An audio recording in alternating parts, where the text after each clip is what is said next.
Hello guys, lost your Android TV remote or it just stopped working? Don't worry, you can still control everything from your phone or even without one. In this quick guide, we will tell you how to operate your Android TV without using a remote.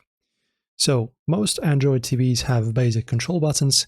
Usually on the back or on the side, you'll find a power button, volume button, and sometimes even an input selector. Use these to navigate if you just need a quick access. Also, you can install Android TV app on your phone. You just go to Play Store or App Store and search for Android TV Remote Service or Google TV app. Make sure your phone is connected to the same Wi-Fi network as your TV, otherwise it won't work. Open the app and it should automatically detect your TV. Tap the name of your TV, enter the pin shown on the screen, and start controlling it with your phone like a touchpad. Plug a wired or wireless keyboard mouse into your TV's USB port.